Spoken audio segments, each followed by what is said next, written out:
आदमी मोहल्ला clinic staff union ने अपनी मांगों को लेकर न्याय यात्रा शुरू की है। हम आम आदमी मोहल्ला क्लिनिक के कर्मचारी दिल्ली सरकार का आभार व्यक्त करते हैं। उन्होंने हमें रोजगार के अवसर प्रदान किए और दिल्ली के लोगों के लिए इतनी उत्कृष्ट स्वास्थ्य सेवाओं की स्थापना की। मोहल्ला क्लिनिक ने न केवल स्वास्थ्य सेवाओं को सुलभ और किफायती बनाया है, बल्कि सामुदायिक स्तर पर रोगियों का इलाज करके बड़े सरकारी अस्पतालों का भार भी कम किया है। कोविड-19 महामारी के दौरान हमने अपनी सुरक्षा की परवाह किए बिना आवश्यक स्वास्थ्य सेवाओं को दिल्ली के लोगों तक पहुंचाने के लिए काम किया। हमें इस क्रांतिकारी पहल का हिस्सा होने पर गर्व है, जिसने हमारे शहर की स्वास्थ्य प्रणाली को मजबूत किया है। हमारी मांगे: समय पर वेतन वितरण। पिछले 5 वर्षों में वेतन वितरण में बार बार देरी हुई है। हम विनम्रता पूर्वक मांग करते हैं कि वेतन हर महीने की 1 से 10 तारीख के बीच वितरित किया जाए। वार्षिक वेतन वृद्धि और त्योहार बोनस की भी यहाँ पर मांग की गई है। महंगाई और बढ़ती जीवन यापन की लागत के बावजूद पिछले 5 वर्षों में कोई वेतन वृद्धि का त्योहार बोनस नहीं मिला। समान कार्य के लिए समान वेतन। मौजूदा मरीज आधारित वेतन मॉडल कर्मचारियों के बीच असमानता पैदा करता है। पेड लीव्स और मातृत्व लाभ। सभी कर्मचारियों के लिए बीमार अवकाश, आकस्मिक अवकाश और मातृत्व अवकाश प्रदान किया जाए। यहाँ पर ये भी मांग यूनियन की तरफ से रखी गई है। डॉक्टर की अनुपस्थिति में अनिवार्य छुट्टी की भी मांग की गई है। डिजिटलीकरण। संपूर्ण कार्य प्रक्रिया का डिजिटलीकरण किया जाए। नौकरी की सुरक्षा और डी-एम्पैनलमेंट में सुधार। न्यूनतम त्रुटियों के लिए डी-एम्पैनलमेंट की कड़ी प्रक्रिया में सुधार। आईडी कार्ड और अनुभव पत्र जारी करने की भी मांग यहाँ पर यूनियन द्वारा की गई है। तो वहीं सरकारी परीक्षाओं में आयु छूट की भी मांग की गई है। स्थायी रोजगार एवं अन्य लाभ की मांग यहाँ पर यूनियन के द्वारा रखी गई है। साथ ही साथ मोहल्ला क्लिनिक कर्मचारियों को नियमित किया जाए। समान काम समान वेतन। हमारे साथ एक तरह से डिस्क्रिमिनेशन होता है, जिसके अंदर हर किसी को एक जैसा सैलरी नहीं मिलती। सैलरी जो है सबकी अलग अलग है, ठीक है ना। किसी की कम है, किसी की ज़्यादा है, जो कि समान होनी चाहिए। हमारा अधिकार है, संवैधानिक अधिकार है। और दूसरा, हमें आज तक किसी भी तरह का कोई बोनस नहीं मिला। 6 साल हो गए, सबको बोनस मिलता है, लेकिन हमें किसी भी प्रकार का कोई भी बोनस नहीं मिला। ना कभी इंक्रीमेंट हुआ। मोहल्ला क्लिनिक वर्ल्ड क्लास मोहल्ला क्लिनिक है, लेकिन हमारी स्थिति 3rd क्लास है, जिसमें कुछ भी नहीं मिलता। आज तक एक आईडी कार्ड तक इशू नहीं हुआ। आप ध्यान देंगे, सोचिए कि हम किस तरह से अपनी बातों को सामने रखें। अपनी पहचान तक हम जब बताने लायक, जब कोई चीज़ आएगी तभी बोलेंगे ना कि हाँ भाई कोई काम हो रहा है। आपने तो मिनट्स ऑफ मीटिंग कर ली, लेकिन उसके बाद क्या? ना हमारी सुध लेने कोई आया, ना कुछ। तो समान काम समान वेतन के ऊपर हमारा जो मत है पूरी तरह से अडिग है, और हम इसके पीछे हटने वाले हैं नहीं, ठीक है ना। हर किसी की सैलरी अलग है, और इंक्रीमेंट तक नहीं करा। 5-6 साल हो गए, हर साल हर जगह पे इंक्रीमेंट होता है। इवन प्राइवेट हॉस्पिटल में भी अप्रेजल होता है, लेकिन मोहल्ला क्लिनिक के अंदर देखिए कितना विरोधाभास है कि यहाँ पर कोई भी इंक्रीमेंट नहीं हुआ। ये हालत है। ऊपर से सैलरी सबकी इंक्रीज होती है हर साल पर साल, हमारी डिक्रीज होती है। ये पोस्टर में भी देखिए लिखा होगा कि हमारी सैलरी हर साल डिक्रीज होती गई, ठीक है ना। इसके कोई सुध लेने वाला नहीं आया। आखिर इस तरह का शोषण हमारे साथ ही क्यों? जिस मोहल्ला क्लिनिक को देखने के लिए बान की मून आए, जो यूएन के महासचिव हैं, उन्होंने अप्रिशिएट किया, तो इसका मतलब यह है ना कि हमने निस्वार्थ भाव से अपने काम को किया, जिसको पूरी दुनिया ने देखा। इंटरनेशनल लेवल पर हम जाने जाते हैं। तो ये हाल ऐसा क्यों हुआ? हमारे जितने भी कर्मचारी हैं, उनकी मांगे जो हैं जेन्युइन है। कोई ऐसा कुछ नहीं मांग लिया कि हाँ भाई हम मंत्री पद देने जा रहे हो, या फिर हम कोई नेता बनने आ गए। हमें किसी भी नेता पद की कोई जरूरत नहीं। भाई हमारी मांगे को मान लिया जाए। हमारी मांगे जेन्युइन है, जो होनी ही चाहिए। आखिर पेड लीव मांग रहे हैं, मैटरनिटी लीव मांग रहे हैं, तो क्या गलत मांग रहे हैं? क्या ये अधिकारों के खिलाफ हो गया? क्या कोई छुट्टी नहीं कर सकता? किसी की फैमिली नहीं है, किसी का परिवार नहीं है, वो सिर्फ बस काम पे काम करता जाए। इसके नाम पे कुछ नहीं है। हमारे देखिए कोई मेडिक्लेम नहीं है। हम जिस एनवायरनमेंट में रहते हैं, हम भी तो बीमार हो जाएंगे, या हम होंगे नहीं? कोरोना काल में देखिए हमने जितने मन से काम किया है, हमें तो हर किसी ने कोरोना वॉरियर्स कहा है ना। ये तो सबको पता है। कोरोना वॉरियर्स आज सड़क पे क्यों मजबूर हुए आने के लिए? अगर इतनी सारी बातें ही अच्छी हैं, और सारे, मैं मोहल्ला क्लिनिक के उसके खिलाफ नहीं हो कि हाँ भाई मोहल्ला क्लिनिक ने जितना काम, उसके पीछे हम उस व्यवस्था के खिलाफ हैं। उस व्यवस्था के खिलाफ है, जिसकी वजह से हमें आज यहाँ पे इकट्ठा होना पड़ा। और ये हमारा कोई शक्ति प्रदर्शन नहीं है। ये हमारी न्याय यात्रा है, क्योंकि हम लोग बहुत परेशान हैं, बहुत दुखी हैं। और दूसरा, हम लोग सीधा ये कहना चाहते हैं आप लोगों के माध्यम से कि हम किसी पार्टी के विरोध में नहीं है, हम मोहल्ला क्लिनिक के विरोध में नहीं है, हम उस नीति के खिलाफ है जो नीति हमारे लिए घातक सिद्ध हो रही है, जो जिसके द्वारा हमारा शोषण हो रहा है। है कि नहीं? सबसे बड़ी बात, जिसने आवाज उठाई उसको डीम पैनल्ड किया गया, यानी आप नौकरी से निकाल देने वाली बात कर रहे हो। जॉब सिक्योरिटी जो कि एक बहुत महत्वपूर्ण मुद्दा है, उससे आप ऐसा काम करो, मतलब जो आदमी अपनी आवाज उठा अपने हक की मांग करे उसे निकाल दो। हमें तक कई बंदों ने, पीछे भी कई बंदों हमारे पर तलवार लटकी, आप शायद अगली बार हमें ना देख पाए, ये भी है। इसीलिए मैं आपको बता देना चाहता हूँ कि हमारी मांगे जायज़ हैं, ऐसा कुछ भी नहीं है जो हमने गलत मांगा है भाई। इसके अलावा और हमारे जो स्पोक्स पर्सन है, इसके एक एक करके आप उनसे बाइट लीजिए, सब कुछ बताएंगे। आप बताइए जरा। ये मोहल्ला क्लिनिक की रीड और पैरामेडिकल स्टाफ बहुत बड़ी, एक अपने आप में ही बहुत बड़ी स्ट्रेंथ है कि मोहल्ला क्लिनिक चली उनकी वजह से रही। लेकिन उसमें से एक स्टाफ नर्स है, एएनएम, जिनका रजिस्ट्रेशन रिन्यू नहीं हुआ था, क्योंकि 150 आवर्स की जो ट्रेनिंग होती है, 150 आवर्स की जो ट्रेनिंग होती है वो वर्क प्लेस से मिलती है। मोहल्ला क्लिनिक में क्योंकि ट्रेनिंग नहीं होती, तो जो नर्सिंग का रजिस्ट्रेशन है वो रिन्यू नहीं हो पाता, तो उससे हम लोगों की सैलरी होल्ड कर दी जाती। ये आगे से 6 महीने और कई बंदों की तो 6 साल तक, मतलब 6 महीने की। अभी मेरे भाई जो खड़े हैं इनकी 6 महीने तक की सैलरी होल्ड है, भाइयों की 9 महीने है भाई ऑन द। हर किसी की सैलरी 31 तारीख को क्रेडिट होती है, ये बात तो बिल्कुल ठीक है ना। हमारा संवैधानिक अधिकार है, हमें क्या होता है टाइम पे सैलरी 3-3, 4-4 महीने तक। आप लोगों ने पहले भी देखा होगा कि 3-3, 4-4 महीने तक सैलरी हमारी रोकी गई, ठीक है ना। किसने रोकी हमें नहीं पता भाई, हमें किसी राजनीति में पढ़ना ही नहीं है। हम जब यहाँ काम कर रहे हैं तो हमें सही टाइम पे सैलरी तो दो। क्या ऐसी बात मांग ली भाई हमने कि बिल्कुल ही गलत है? इन्होंने मोहल्ला क्लिनिक में नर्सें रखी हुई हैं, लेकिन उनको पोस्ट दे रखी है एमसी असिस्टेंट, मोहल्ला क्लिनिक असिस्टेंट। जब असिस्टेंट इन्होंने हमें बना दिया तो हमारा रजिस्ट्रेशन रिन्यू नहीं हो पाता, जिसकी वजह से हमें सफ़र करना पड़ता है। आगे DMPLL की नौबत आ जाती है। At the time of joining और at the time of renewal, contract renewal जो होता है, उसमें ये हमसे रजिस्ट्रेशन मांगते हैं हमारा दिल्ली नर्सिंग काउंसिलिंग का, क्योंकि जब वो हमारा रिन्यू ही नहीं हो पा रहा तो हम वो दिखा नहीं पाते, जिसकी वजह से कॉन्ट्रैक्ट रिन्यू नहीं हो पाता। और ये हमारी उस बीच में सैलरी होल्ड करते हैं। अगर हम उनके ऊपर थोड़ा सा प्रेशर बनाते हैं कि मैडम हम ला के देंगे या हमारा एज सुन एज पॉसिबल हो जाएगा, तो ये लोग हमारी उस बीच में सैलरी होल्ड कर देते हैं। और मेन चीज़ ये है, जब हमें इन्होंने असिस्टेंट बना दिया जो कि हम नर्सिस हैं, तो ये सबसे बड़ी बात है कि हमारी पोस्ट का नाम इन्होंने असिस्टेंट कर दिया है, जो कि ये सही नहीं है। इसमें करेक्शन होना चाहिए, पोस्ट का नाम चेंज होना चाहिए या उसी इक्विवेलेंट, मतलब पोस्ट समान पोस्ट का हमें दर्जा मिलना चाहिए, जिससे हमें फर्दर इन फ्यूचर कोई नर्सिंग डीएनसी से रजिस्ट्रेशन करवाने के लिए कोई प्रॉब्लम ना आए। हम नर्सिस हैं, असिस्टेंट नहीं है। असिस्टेंट नहीं है। इन्होंने हमें असिस्टेंट अच्छा मैम, बना दिया है। एक और बात सुनने को मिली है कि आप लोगों के अंदर जो मोहल्ला क्लिनिक में अगर डॉक्टर एब्सेंट हो जाता है तो आप लोगों की भी एब्सेंट लग जाती है? जी हाँ, बिल्कुल सही है। आपने उस बारे में कुछ बताइए। ये देखिए जरा कितना बड़ा विरोधाभास है। सामने बंदा, मतलब डॉक्टर नहीं आया, सारे पैरामेडिक्स डिपार्टमेंट आए। आपने कहीं सुना है कि उसको उस दिन की सैलरी नहीं मिलेगी?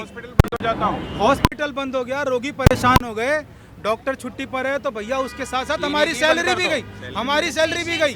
की मांग उठाई आपने कहीं पे? बिल्कुल बताई है, सबको बताया, लेकिन नीचे वालों के कान में जूं तक नहीं रहेंगी जी, कोई सुनता ही नहीं है। सीधा बोलते हैं भैया डीम पैनल्ड कर देंगे। डीम पैनल्ड का मतलब सीधा नौकरी से निकाल। जिसने आवाज उठाई डीम पैनल्ड कर दिया गया है। हमारे पास उनकी लिस्ट भी है और हम उनको भी हम उन लोग आप लोगों से बात करें तो हो सकता है हमें भी हाँ, हम उन लोगों वो जो डीम पैनल्ड किए गए हैं, हम उनके फिर से रीम पैनल्ड करने की मांग भी करते हैं। और किसी को इस तरह डीम पैनल्ड करने का क्या मतलब है जी? ये काला कानून है। DMPLL काला कानून, बंद हो। DMPLL काला कानून। दिक्कतें फेस करनी पड़ती है, हमें सैलरी स्लिप भी नहीं मिलती है, जिसकी वजह से हर एक बंदे को जो होता है, कभी कहीं पे लोन हो, फाइनेंशियल नहीं कर पाते नहीं मिलता है, जिसकी वजह से तो सरकार को इसमें और जो भी रिलेटेड अथॉरिटीज हैं उनको देखना चाहिए, उन पर एक्शन लेना चाहिए।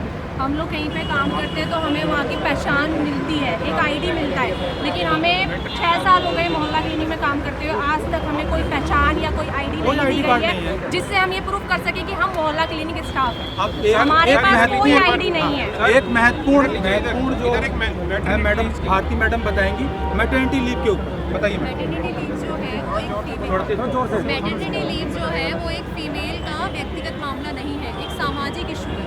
मैटरनिटी कर रही है, तो समाज को आगे बढ़ा रही है, नई पीढ़ी को वो जन्म दे रही है। उस टाइम पर उसका स्वास्थ्य बहुत अच्छा होना ये हमारे समाज के लिए भी बहुत अच्छी बात है। मैटरनिटी लीव, जैसे आपके घर में फीमेल्स है, अगर आपकी वाइफ को डिलीवरी के दिन के बाद ही बुला लिया जाता है, उनकी मानसिक स्थिति क्या होगी उस समय पे। एक केस है हमारे पास, 14 दिन के बाद उसे बुलाया जाता है, उन्हें नौकरी से निकाल दिया जाता है। अगर कोई फीमेल फीड नहीं करा सकती अपने बच्चे को, उनको बोला जाता है कि आप अपने बच्चे को नवजात शिशु को लेके काम पे आ भी नहीं सकते हैं। अगर वो नवजात शिशु को लेके काम पे भी नहीं आ सकती है और अगर वो उसको छोड़ भी नहीं सकती है, ये कैसे पॉसिबल है। जानवरों के बच्चों को भी अलग नहीं लिया महिला विरोधी जाता बातें हैं सारी, जितनी भी चीजें ना महिला विरोधी हैं। एक जानवर का बच्चा होता है उसको भी आप, एक गाय का बच्चा होता है उसको भी आप लगाते हैं कि भाई नहीं बच्चे की जरूरत है, तो एक ये बच्चे से मातृत्व का अधिकार भी छीना जा रहा है। जो बच्चा न्यूबॉर्न बेबी है और उससे आपने मातृत्व का अधिकार ही छीन लिया है, तो ये क्या खुला शोषण नहीं है संविधान का? ये अपमाननीय है। कंसीव जब करती है कोई फीमेल, और आप लोगों के लीव अप्रूव होती है, कोई यहाँ पे फीमेल 10 दिन की भी लीव नहीं दी जाती है। मना कर देते हैं कि नहीं, अगर आप लीव लोगे तो आपको हटा दिया जाएगा। ऐसे कैसे हो सकता है? कोई भी लेडीज बच्चा पैदा करने के बाद 10 दिन के अंदर कोई भी ड्यूटी कैसे ज्वाइन कर सकती है? ये एक और हमें कोई पेड लीव नहीं है, कोई अर्न लीव नहीं है, कोई सीएल नहीं है, हमें संडे भी नहीं मिलता है। हम पूरा महीना हम आम आदमी मोहल्ला क्लिनिक में काम करते हैं और हम संडे के दिन बेरोजगार होते हैं और हमें कोई इन्फ्लेशन बढ़ा हुआ है और सैलरी डिक्रीज हो रही है और इन्फ्लेशन बढ़ रहा है, सैलरी डिक्रीज होती जा रही है और वर्क प्रेशर दिन पे दिन बढ़ता ही जा रहा है, लेकिन हमारे जो नीड्स हैं वो उन पे ध्यान किसी का नहीं जा रहा है। और एक बात और मैं बताना चाहूँगा, जो आप ये समझिए कैसे भी करके ना ओपीडी भी डिक्रीज करने की कई बातें होती हैं कि भाई ओपीडी ये देख ही ना पाए, वर्कलोड बढ़ा दो, पेशेंट की तरफ ध्यान ही नहीं, जो कि सबसे ज़्यादा वैल्यूबल चीज़ है। आप वर्कलोड बढ़ा दीजिए हमारा खूब दबा के। डिजिटल भी सब कुछ करें, ठीक है ना, डिजिटल भी हम देखें और फिर मैनुअल भी देखें। तो फिर मुझे बताइए कि डिजिटल की क्या ज़रूरत थी जी? अगर डिजिटल की बात हो रही है, हम टैब चला रहे हैं, तो फिर मैनुअल की क्या ज़रूरत है? आप दोनों चीज़ एक साथ करोगे। एक फार्मासिस्ट 15 मेडिसिन है, उसको एक जगह पे लिखता है, ठीक है ना।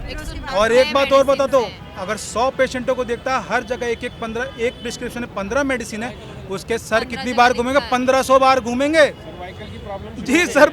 ये बिल्कुल सबको सर्वाइकल की प्रॉब्लम होती है। हमारे पास कोई हेल्थ इंश्योरेंस नहीं है। एक 15,000 जिसकी सैलरी होती है उसको ESI मिलता है, हमारे पास नो ESI, नो PF, कुछ भी नहीं है। हेल्थ वर्कर्स की ये हालत है। इन्हीं सभी जो ये गंभीर मुद्दे हैं, गंभीर समस्याएं हमारे साथ आ रही हैं, हम आप लोगों के माध्यम से सरकार से गुजारिश करते हैं कि हमारे रोजगार को स्थायी रोजगार का दिया जाए। और हमारे साथ में हमारी एक साथी है, ये अपना एक केस बताना चाहती है आप लोगों के सामने। लाइव एग्जांपल इनके साथ जो हुआ है वो ये बताएंगी।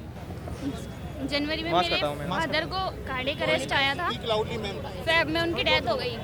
तो दिसंबर में कोई हमारा फार्मेसी का रजिस्ट्रेशन था, वो उसको रिन्यूअल कराना था, रिन्यूअल के लिए अप्लाई कर दिया था तभी, पर वो किसी DPC की मतलब फार्मेसी काउंसिल की कुछ साइट की वजह से वो बन नहीं पाया।